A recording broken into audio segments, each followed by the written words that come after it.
السلام عليكم ورحمة الله.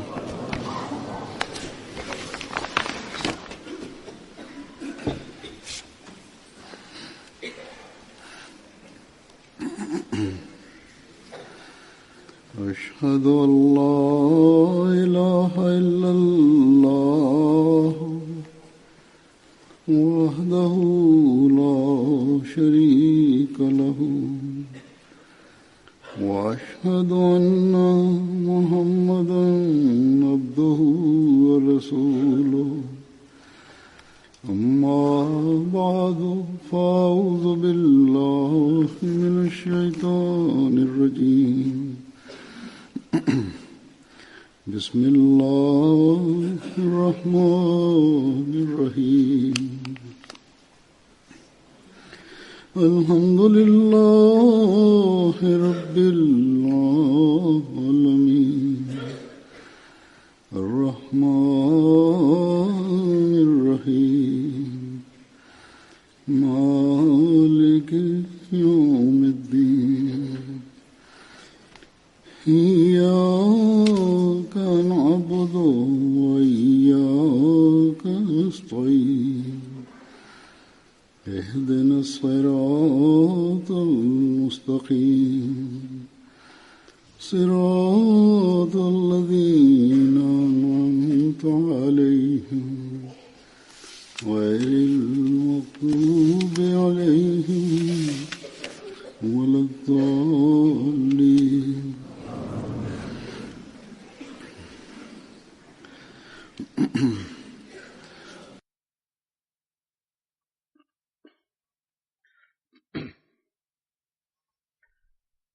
تحدثت في الخطبة الماضية عن عظمة صحابة النبي صلى الله عليه وسلم وفضائلهم وعن سيرتهم، وكان في بالي أن أتحدث حول هذا الموضوع أكثر، أي بتوسع أكثر، ولكني لم أتمكن من ذلك لضيق الوقت.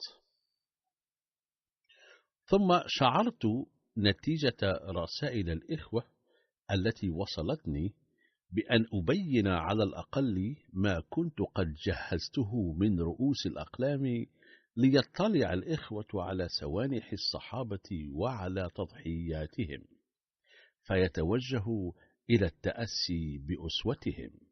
لذا سوف أتحدث اليوم أيضا في الموضوع نفسه.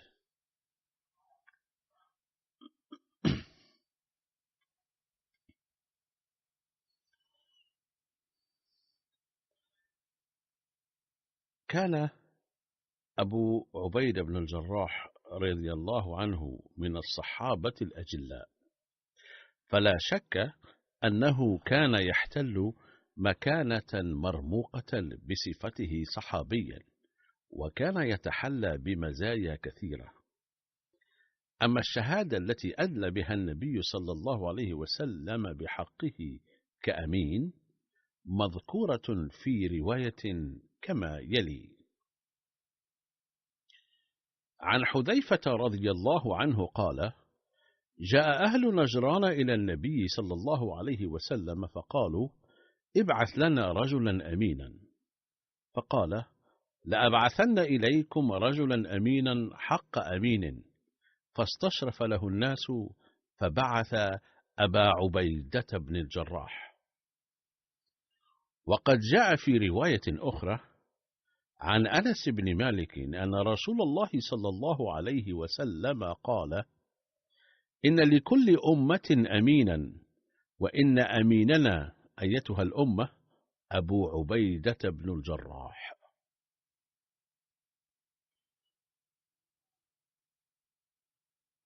انظروا ما أعظم الشرف الذي شرف به النبي صلى الله عليه وسلم أبا عبيدة رضي الله عنه. فهناك رواية أخرى تتحدث عنه وتذكر مكانته العظيمة. لقد رمى العدو يوم أحد جيش المسلمين بالحجارة بكثرة، وذلك بعد أن كاد المسلمون ينتصرون، ولكن العدو عاود الهجوم ورمى المسلمين بشدة بعد أن ترك بعض الجنود موضعهم الذي أمرهم النبي صلى الله عليه وسلم ألا يغادروه بأي حال. وقد أصابت بعض الحجارة النبي صلى الله عليه وسلم أيضا. فقد جاء في رواية أنه قد أصيب وجهه يوم أحد، فدخلت الحلقتان من المغفر في وجنتيه فنزعهما أبو عبيدة بن الجراح. يقول أبو بكر رضي الله عنه أن أبا عبيدة نزع إحدى الحلقتين من وجه رسول الله صلى الله عليه وسلم وقد أمسكهما بأسنانه، ونزعها بشدة فسقطت ثنيته، ثم نزع الأخرى وسقط إلى الوراء بسبب الشد، ثم نزع الحلقة الثانية بالطريقة نفسها فسقطت ثنيته الأخرى وسقط إلى الوراء كما حدث من قبل، لأن الحلقتين كانتا منغرستين في وجه النبي صلى الله عليه وسلم بشدة. إن هذا الحادث لإخلاص أبي عبيدة رضي الله عنه وحبه سوف يبقى ذكره حيا إلى الأبد. يقول الراوي أن الناس كانوا يقولون كما ورد في الروايات أننا لم نرى شخصا ساقط ثنيتين بجمال أبي عبيدة. أقول إن سقوط بعض أسنان المرء يؤدي إلى شيء من التغير في ملامحه، ولكن الراوي يقول إن سقوط ثنيتي أبي عبيدة أضاف إلى جماله حقا.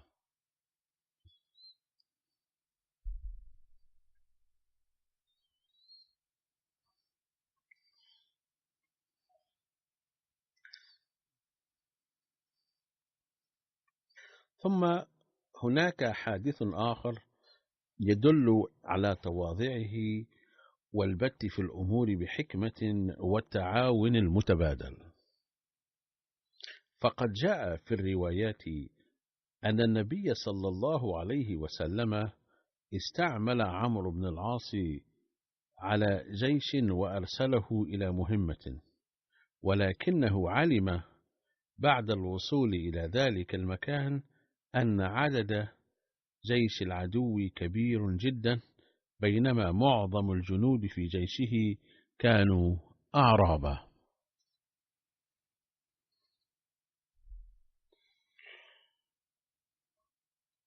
وكان المهاجرون وكبار الصحابة بعدد ضئيل، فلما كان عليه خاف فبعث إلى رسول الله صلى الله عليه وسلم يستمده، فبعث إليه رسول الله صلى الله عليه وسلم أبا عبيدة بن الجراح مع كتيبة من الجيش، وقال لأبي عبيدة حين وجهه: لا تختلفا.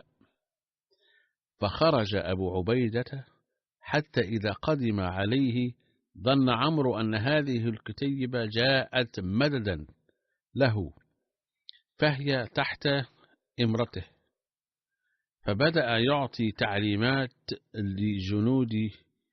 للجنود في كتيبة أبي عبيدة مباشرة. فقال كبار الصحابة الذين كانوا في كتيبة أبي عبيدة لعمرو أن النبي صلى الله عليه وسلم أمر أبا عبيدة على هذه الكتيبة أو على كتيبة مستقلة، ونصحه: لا تختلفا، فأنت قائد جيش وأبو عبيدة قائد جيش آخر. قال عمرو: كلا، بل أنا الأمير لأنني أرسلت قبله. فبدلا من الخوض في الجدال أو النقاش، قال أبو عبيدة: يا عمرو، إن رسول الله صلى الله عليه وسلم أرسلني أميرا مستقلا وقال لي: لا تختلفا، وإنك إن عصيتني أطعتك. أقول هذا مثال عظيم على التخلي عن صلاح، أو كيف أنه تخلى عن صلاحياته نظرا إلى حساسية الموقف وبهدف تعزيز قوة المسلمين.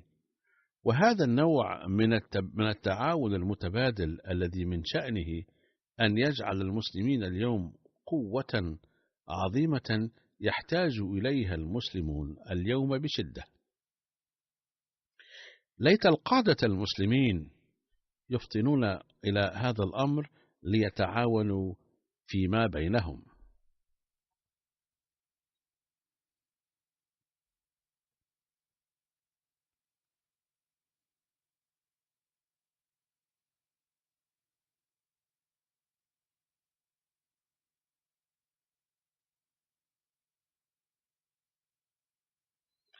هذا وهناك أمثلة في سيرة أبو عبيدة رضي الله عنه لإدارة الحكم بالعدل وفتح قلوب الأعداء. عندما جمع ملك الروم جيوشا من البلد كله وأرسلهم لمواجهة المسلمين، كان أبو عبيدة قائد جيش المسلمين، وكتب لجيش المسلمين انتصارا واحتلوا أراضي شاسعة ومناطق واسعة كانت خاضعة لحكم النصارى. ثم أرسل ملك الروم جيشا كبيرا آخر، فاستشار أبو عبيدة ضباط الجيش الآخرين، وتقرر أن من الحكمة أن يخلي المسلمون حاليا بعض المدن والمناطق التي فتحوها. كان المسلمون قد أخذوا الجزية سلفا من المناطق والمدن التي فتحوها، ولكن أبا عبيدة أعاد الجزية إلى سكانها قائلا بأننا لا نقدر على حمايتكم حاليا ولا نستطيع أن نؤدي حقوقكم، لذا نعيد إليكم ما دفعتموه جزية. وبذلك أعاد إلى النصارى وسكان المناطق المفتوحة مبالغ قدرت بمئات الآلاف. هذا العدل والأمانة ترك في غير المسلمين أثرا كبيرا، لدرجة عندما ودع النصارى المحليون المسلمين كانوا يدعون لهم من الأعماق أن يعيدهم الله إليهم سريعا. إذن هؤلاء ضربوا أمثلة مثلى ما كان لأحد أن يتصورها حينذاك، ولا يمكن أن يتصورها اليوم أحد أيضا، للعدل والإنصاف نتيجة استفادتهم من صحابة النبي صلى الله عليه وسلم. اليوم لا يمكن إقامة الأمن والسلام إلا بأداء العدل والإنصاف على النحو المذكور، وليس بأن تجبر الحكومات القوية دولا ضعيفة على الخضوع لإرادتها وتهديدها أنها ستقوم بإجراءات حاسمة ضدها. إن العدل المذكور آنفا لا يمارس حتى في معظم البلاد الإسلامية، بل تأخذ الحكومة الضرائب من الرعية ويملأ الحكام بها جيوبهم بدلا من إنفاقها لفائدة الناس، ثم يدعون حب الرسول صلى الله عليه وسلم وحب أصحابه.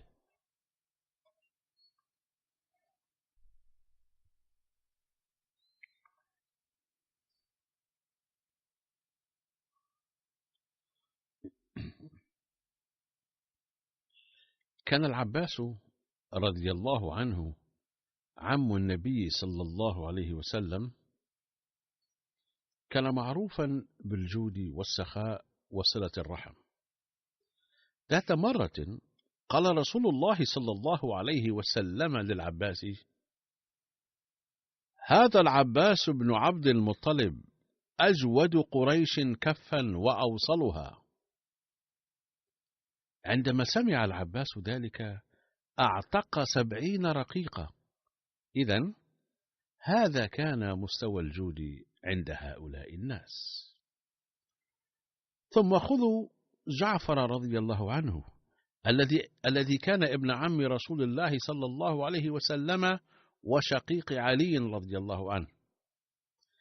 قد نال شرف قبول الإسلام في أوائل الأيام، ثم هاجر إلى الحبشة بسبب الظروف الصعبة في مكة.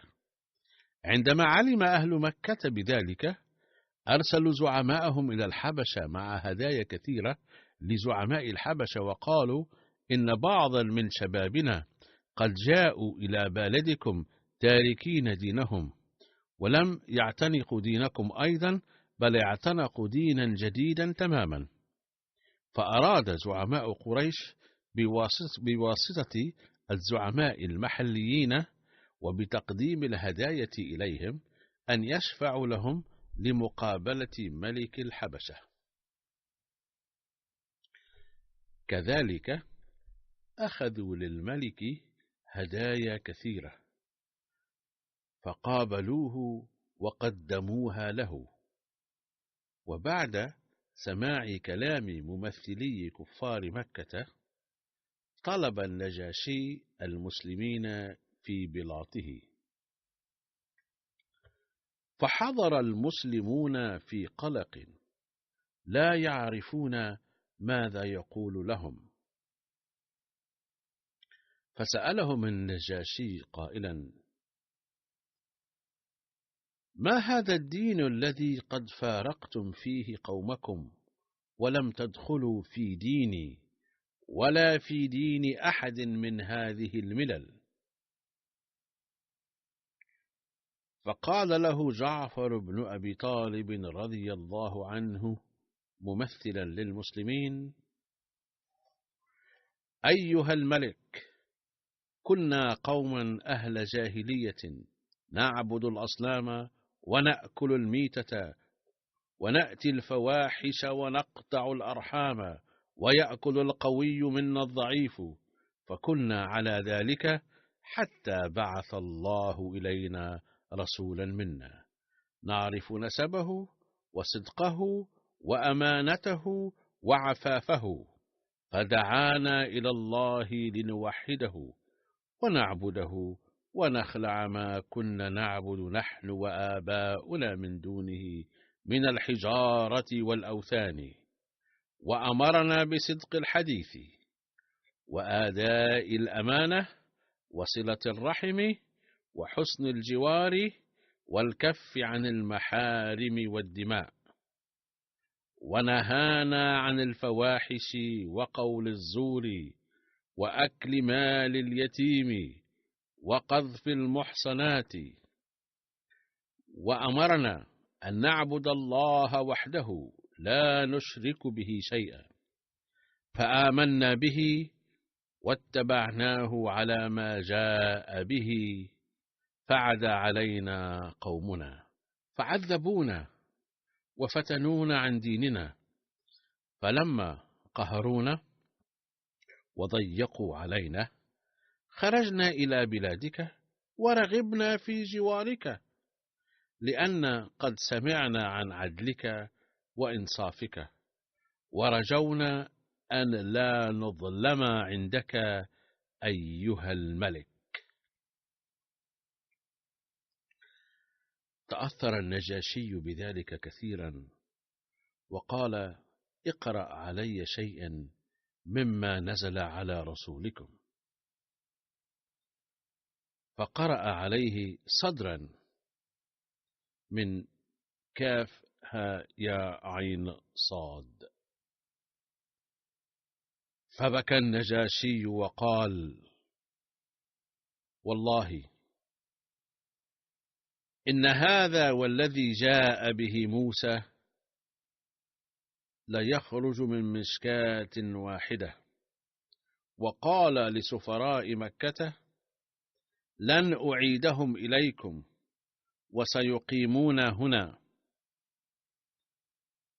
فقرر ممثل كفار مكة بعد أن تشاوروا أن يقولوا غدا للملك: إن هؤلاء لا يؤمنون بعيسى مثل إيمان النصارى به، بل يحطون مكانته.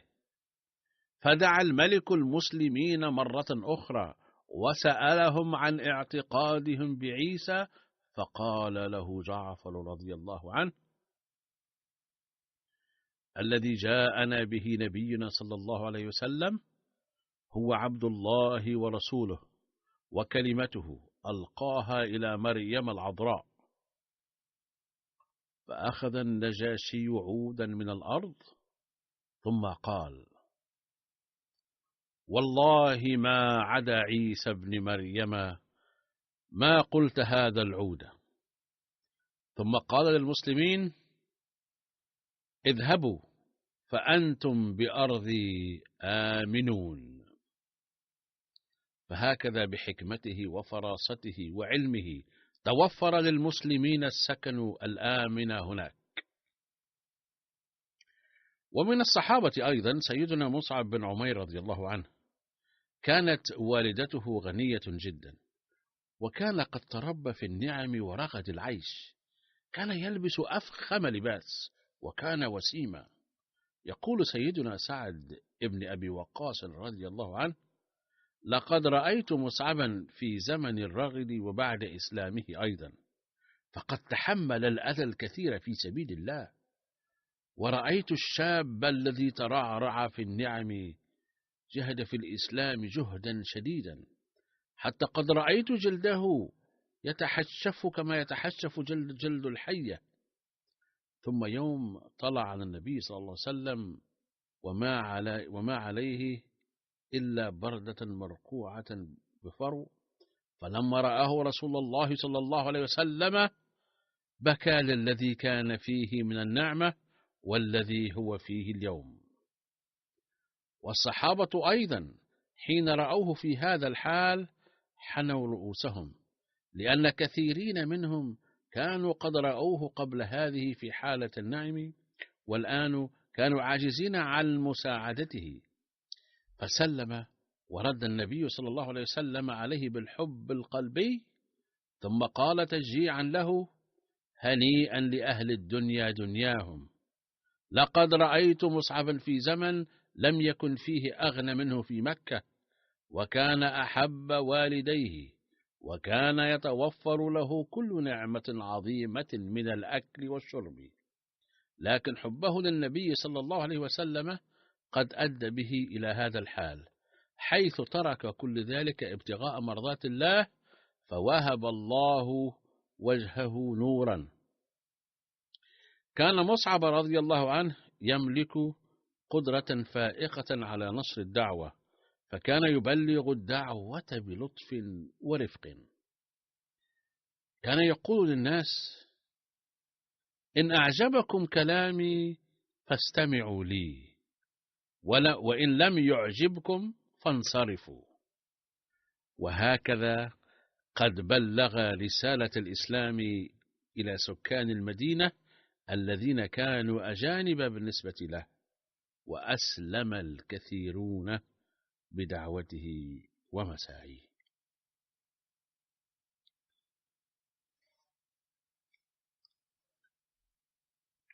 ثم من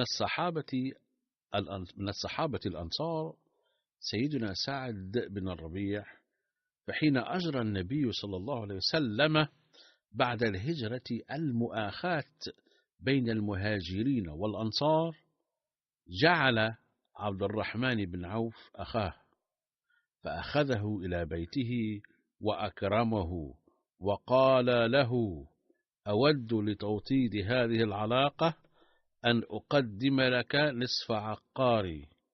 ثم قال له: عندي زوجتان، فأيا منهما تريد يمكن أن أطلقها لتتزوج بها. فقال له عبد الرحمن بن عوف: بارك الله في مالك وعقارك وزوجتيك، أما أنا فرجل تاجر يمكن أن أكسب قوتي، أرجو أن تدلني على الطريق إلى السوق وأنا ممتن لك. فبدأ التجارة، وتدريجا صار من كبار التجار الأغنياء، ثم بلغ دخله الملايين. وكان سعد بن ربيع قد شارك في غزوة أحد واستشهد. يقول سيدنا أبي بن كعب رضي الله عنه: إن النبي صلى الله عليه وسلم قال: تحروا عن سعد بن الربيع، فكنت قد رأيته قد حاصره الأعداء، فخرجت أناديه، فلما وصلت إليه وجدته ساقطا في مكان وقد أصيب بجروح بالغة، فقلت له: قد أرسلني النبي صلى الله عليه وسلم إليك، وهو يسأل عن حالك ويسلم عليك. فقال: فاذهب إليه فأقرئه مني السلام، وأخبره أني قد طعنت بالرماح والسهام طعنات، ولا أرى أني سأعيش، وقل له: وهب لك قرة العين منا أكثر مما قرت به عيون أنبياء سابقين من قومهم، وقل لقوم بعد إلقاء السلام: إن حماية رسول الله سبحانه وتعالى واجبة عليكم ما دام فيكم، وأنه لا عذر لهم عند الله إن قتل رسول الله صلى الله عليه وسلم وأحد منهم حي. أرسل هذه الرسالة ورحل من هذا العالم.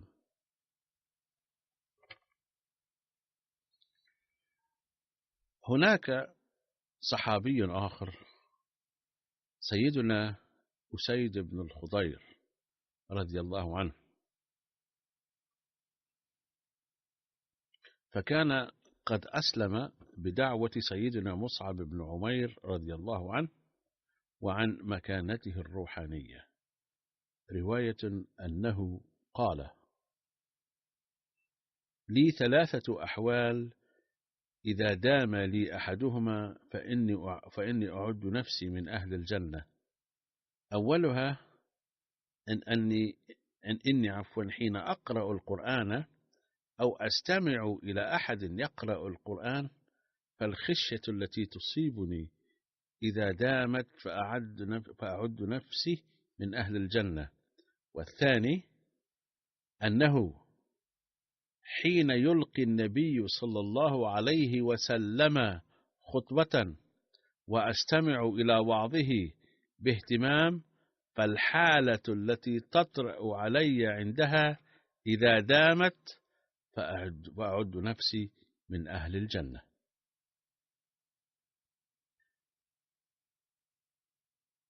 وثالثا عندما أصلي أي جنازة يخيل إلي كأنها جنازتي، فأنا أحاسب الآن، وهذه الحالة إذا دامت فأعد نفسي من أهل الجنة.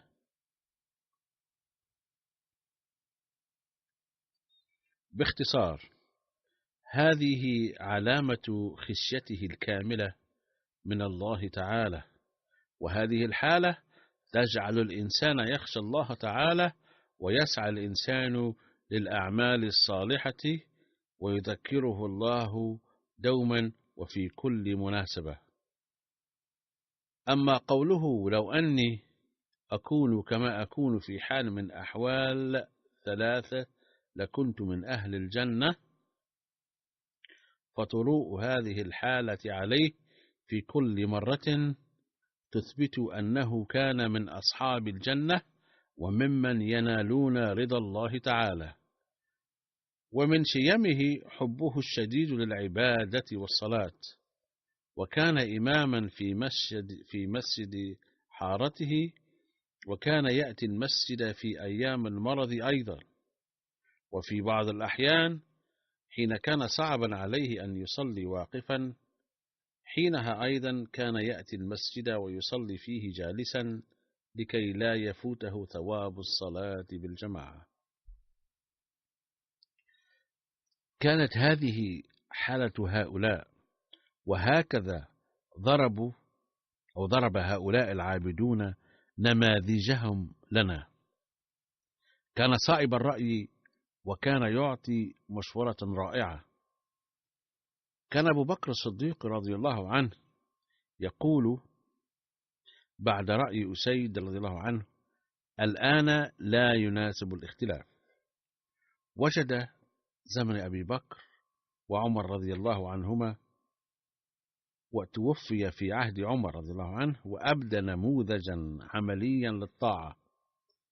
كان رئيس قبيلة الأوس، وقال لقبيلته: لو اختلفت قبيلة أخرى فليختلفوا، فإننا لن نختلف، ونبايع أبا بكر الصديق رضي الله عنه.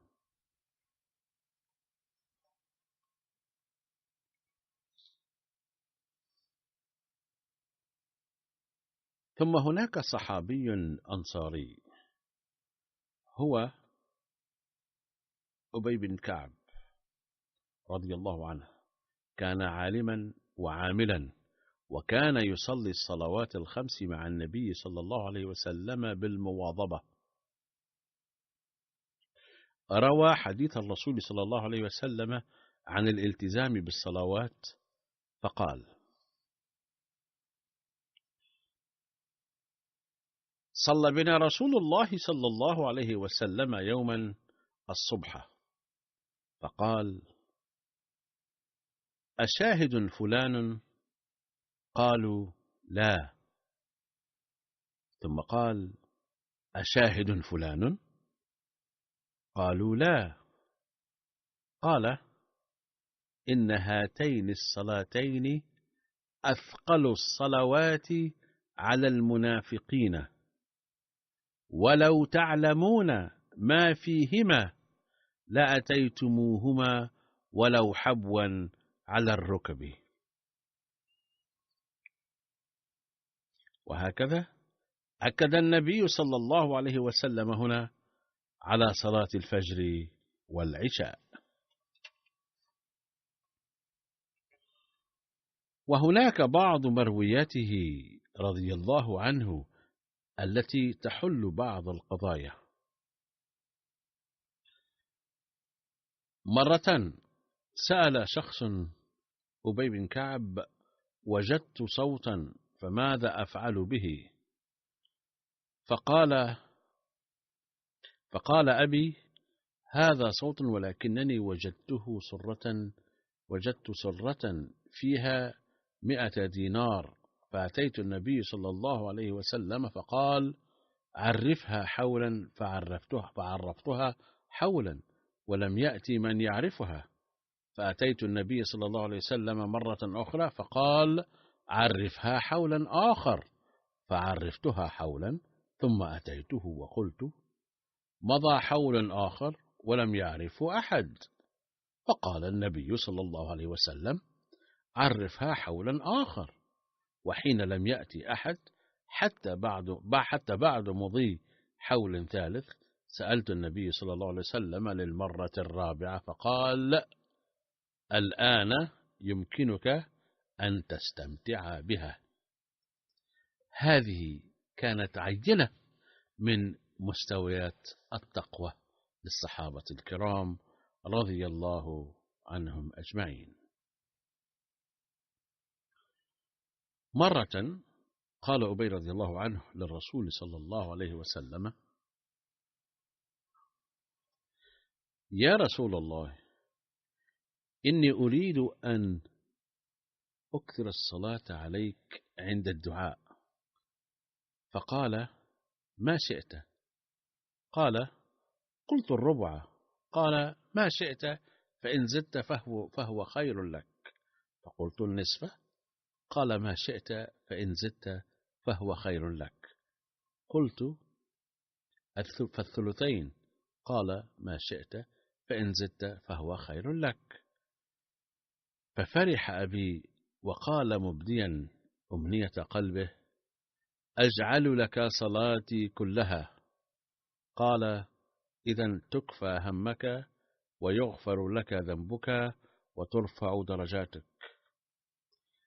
كان أبي رضي الله عنه يحب القرآن الكريم أيضا حبا جما، ويتلوه بكثرة. كانت أمانته قد بلغت الكمال، مرة بعثه رسول الله صلى الله عليه وسلم مصدقا إلى بعض القبائل المجاورة للمدينة كقبيلة بلي وعضلة وجميع بني سعد. قال أبي: فصدقتهم حتى مررت بآخر رجل منهم عند العودة إلى المدينة، وكان منزله وبلده من أقرب منازلهم إلى رسول الله صلى الله عليه وسلم بالمدينة.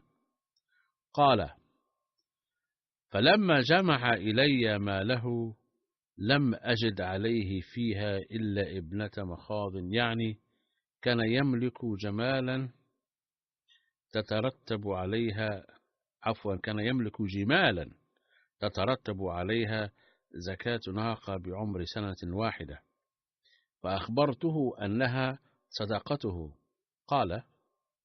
فقال: ذاك ما لا لبن فيه ولا ظهر، فماذا تفعله؟ هذه ناقة فتية سمينة فخذها. قال أبي بن كعب رضي الله عنه: فقلت له: إنني أمين وأتيت لآخذ الأمانة، فما أنا بآخذ ما لم أؤمر به. وفي طرف آخر كان هذا الرجل المخلص الذي كان يسر في إعطائه ناقة فتية. فقال أبي رضي الله عنه: فهذا رسول الله صلى الله عليه وسلم منك قريب، فإن أحببت أن تأتيه فتعرض عليه ما عرضت علي فافعل. قال: فإني فاعل. فقدم هذا الصحابي أيضا على رسول الله صلى الله عليه وسلم وقص القصة كلها، وقال: الرجاء قبول هذه الناقة الفتية. ففرح رسول الله صلى الله عليه وسلم بتضحيته وقال: إن تطوعت بخير قبلناه منك وآجرك الله فيه. يواصل ويقول: كان أبي رجلا عالما كبيرا يعرف القرآن الكريم جيدا، وكان مجلسه حافلا بالأمور العلمية.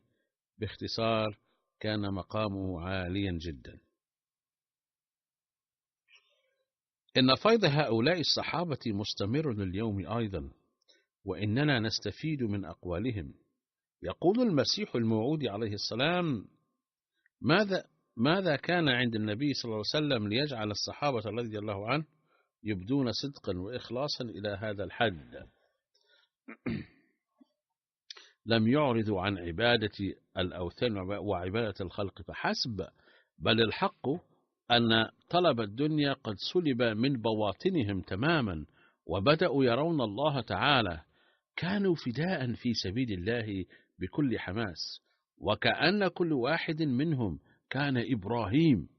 لقد قاموا بكل إخلاص لإظهار جلال الله تعالى بأعمال لا نظير لها قط، وقبلوا أن يذبحوا في سبيل الله بكل سرور.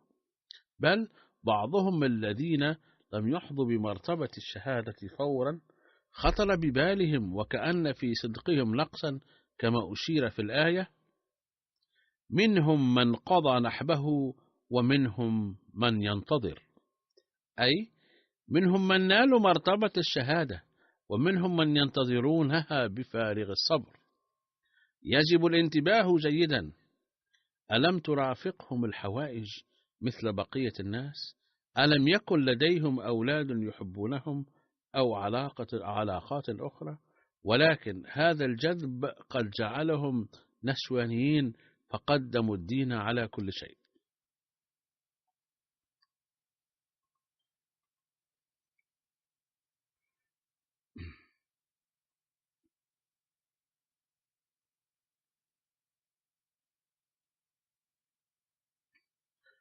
ثم قال عليه السلام: إن نصرة النبي التي قام بها مؤمن قريش المقيمين في مكة ولم يشاركهم فيها أي شخص من قوم آخر إلا ما شذ ونظر، كانت بقوة الإيمان والمعرفة، إذ لم يخرج من الغمد سيف ولم تحمل في اليد سنان، بل كانت المواجهة الظاهرية ممنوعة بتاتا، بل كان الصحابة يظهرون للناس أسلحة لامعة من قوة الإيمان ونور المعرفة، وكانوا يرونهم قوة تلك الأسلحة المتمثلة في الصبر والاستقامة والحب والإخلاص والوفاء والمعارف الإلهية والحقائق السنية الدينية التي كانوا يمتلكونها. كانوا يسمعون الشتائم ويخوفون بتهديدات على حياتهم، وكانوا يواجهون ألوان الذلة والهوان، ولكنهم كانوا نشوانيين في الحب بحيث لم يبالوا بشيء وما خافوا بلاء. ماذا كان النبي صلى الله عليه وسلم عندها يملك شيئا من الناحية الدنيوية؟ هل يخاطر طمعا فيه بحياتهم وأعراضهم ويقطع علاقاتهم القديمة والنافعة مع قومهم؟ كلا، بل كان النبي صلى الله عليه وسلم يمر بفترة من الضيق والعسر والشدة، ولم تكن هناك أي قرائن أو أمارات لعقد الآمال عليه في المستقبل أيضا. لقد تمسكوا بذيل ذلك الفقير الدرويش الذي كان ملكا عظيما في الحقيقة، بوفاء وبقلوب مفعمة بالحب والعشق، في زمن كان يبدو في الظاهر أن ذلك الرجل المصلح سيقضى عليه في أيام معدودة. دع عنك أن يؤمل في نجاحه في المستقبل. إن علاقة الوفاء هذه كانت نتيجة قوة الإيمان فقط، التي جعلتهم نشوته ينهضون للتضحية بنفوسهم كما ينهض العطشان إلى عين الماء الزلال عفويا. هذا من مقتبس من كتاب إزالة الأوهام لحالة المسيح الموعود عليه السلام.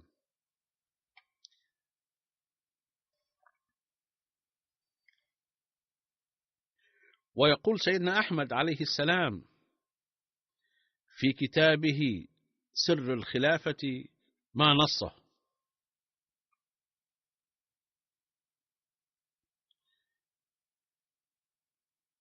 اعلموا رحمكم الله أن الصحابة كلهم كانوا كجوارح رسول الله صلى الله عليه وسلم وفخر نوع الإنسان، فبعضهم كانوا كالعيون، وبعضهم كانوا كالآذان، وبعضهم كالأيدي، وبعضهم كالأرجل من رسول الرحمن.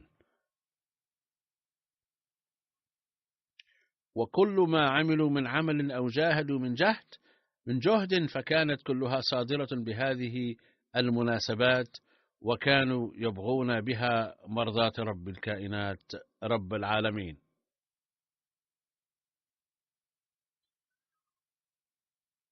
وفقنا الله تعالى للاقتداء بهذه النجوم المتلألئة، وجعلنا ممن يحبون الله ورسوله، وجعل كل عمل من أعمالنا خالصا لابتغاء مرضاته سبحانه وتعالى. آمين.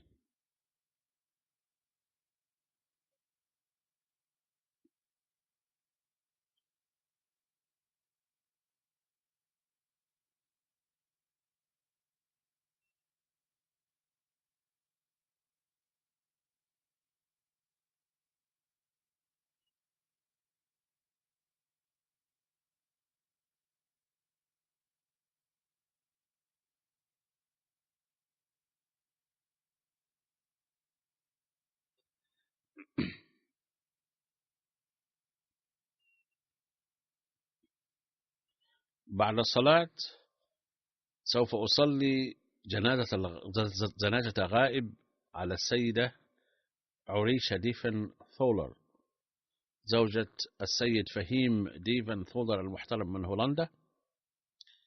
كانت مقيمة كانت مقيمة حاليا في دولة بنين في أفريقيا، وفي 11 ديسمبر توفيت أو التحقت بالرفيق الأعلى عن عمر يناهز 62 عاما في بنين إثر توقف قلبها فجأة. إن لله وإنا إليه راجعون. كانت تعمل في أحد البنوك بعد إكمال دراستها، وتزوجت من الأحمدي الهولندي السيد فهيم تيفا طول المحترم عام 2002 بمباركة من حضرة الخليفة الرابع رحمه الله. وكانت عندها غير مسلمة، لكنها كانت مائلة للأحمدية. بعد الزواج صامت شهر رمضان من أجل التجربة. يقول زوجها السيد فهيم الهولندي الأصل: بينما كنا نتحدث فيما بيننا ذات يوم خلال تلك الفترة، أخذت بالبكاء، فقلت في نفسي لعلي قلت لها قولا قاسيا، لكنها أخبرتني فيما بعد وقالت: كنت أقارن بين نفسي وبين الأحمدية، وأدركت أن بيني وبين الأحمدية فرقا كبيرا، ولن أستطيع أن أكون مسلمة أحمدية أبدا، والإحساس بهذا الحرمان هو الذي أبكاني. ذهبت مع زوجها السيد فهيم المحترم في جولة إلى غامبيا، ورأت هناك إنجازات الجماعة فأعجبت بها جدا، فأعطاها زوجها استمارة البيعة، فقرأت شروط البيعة المسجلة فيها، فقالت في أول أمرها: لا أستطيع التوقيع عليه، لكن بعد قراءة الشروط بأيام ملأت الاستمارة، وذلك في 18 من مارس عام 2006، وأرسلتها لي في رسالة. كانت تحب الخلافة حبا شديدا، وكانت تساعد زوجها في أعمال الجماعة. كان زوجها سكرتير الإعلام في جماعتنا بهولندا، فكانت تساعده في أعمال الترجمة. ولما دعيت إلى الانخراط في نظام الوصية وعلمت بخطبتي التي دعوت فيها للوصية، قامت هي الأخرى وانضمت إلى نظام الوصية سريعا. في عام 2009 قامت المرحومة بوقف حياتها في سبيل الله، وذهبت مع زوجها إلى دولة بنين بأفريقيا الغربية للإشراف على دار الأيتام التي أقامتها الجماعة هناك بواسطة منظمة الإنسانية. أولا، كان قرارا عاطفيا في ظاهر الأمر، إذ كانت المرحومة تعمل في أحد البنوك في وظيفة مرموقة، فتركتها وذهبت. يقول الداعية المسؤول في هولندا: لقد سعيت أن أنصح المرحومة لإعدادها نفسيا للعمل هناك، وقلت لها إن الظروف في أفريقيا ليست سهلة. فقالت حضرة الداعية: لا تخبرني بهذه الأمور، فإني قد أخذت القرار بعد تفكير رصين. ونصحها أقاربها الذين ظنوا أنها ذاهبة هناك للعمل في إحدى الشركات، وقالوا: لقد ذهبت للعمل في أفريقيا والشركات هناك تصاب بالكساد والإفلاس التام، ففكري جيدا مخافة أن لا يبقى لك مستقبل هنا ولا هناك. كان إيمانها عظيما، فردت على أقاربها المسيحيين هؤلاء: لا حاجة بكم للخوف علي، فإن هذه الجماعة ليست كشركة تصاب بالكساد والإفلاس، ومن المحال أن يصيبها الكساد. أما أنا فلو مت هناك فأود أن أدفن في بيت الأيتام ذلك. كانت المرحومة قد ترعرعت في المجتمع الأوروبي، وكانت عندها وظيفة مرموقة بالبنك، ومع ذلك وفت بعهد وقف الحياة على أحسن وجه في بلد إفريقي وفي ظروف صعبة، وقامت بواجبها خير قيام.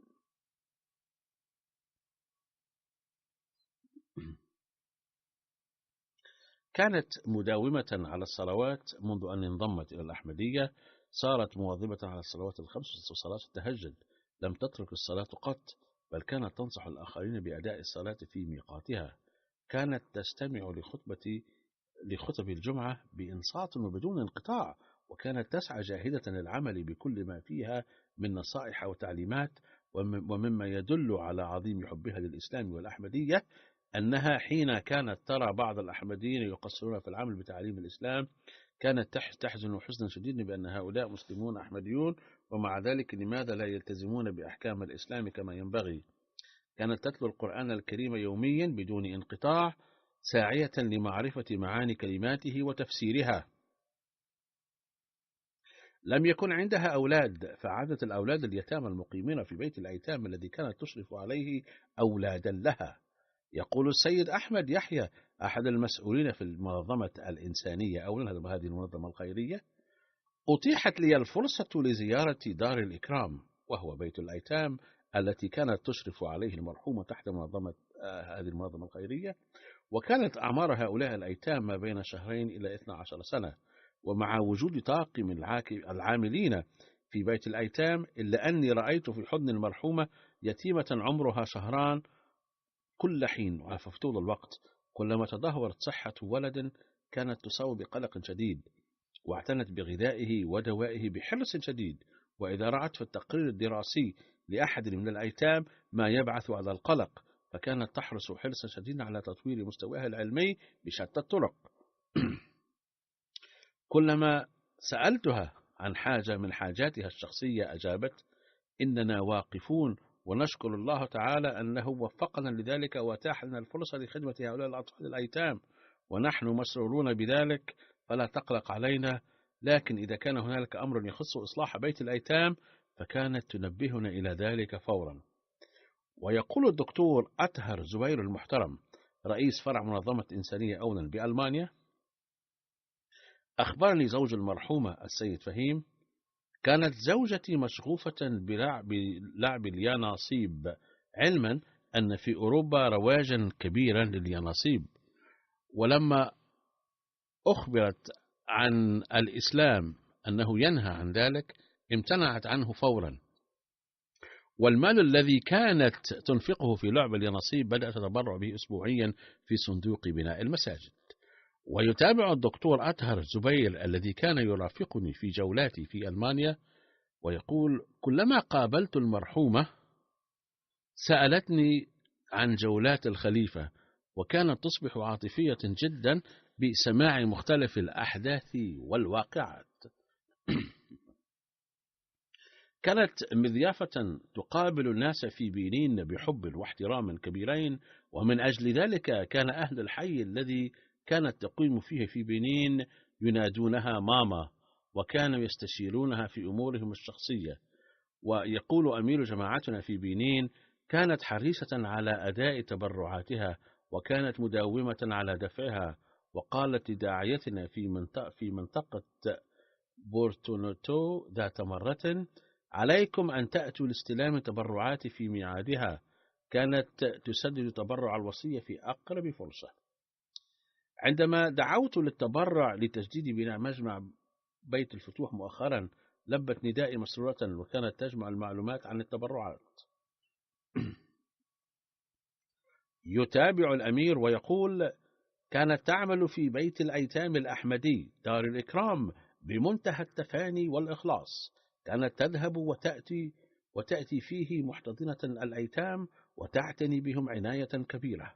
أرى أن الأولاد في دار الإكرام قد أصبحوا الآن أيتاما بوفاتها.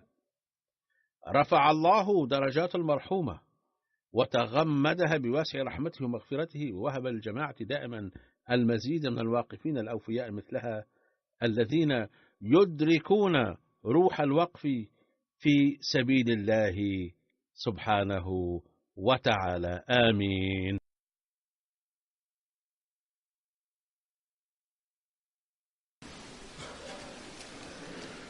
الحمد لله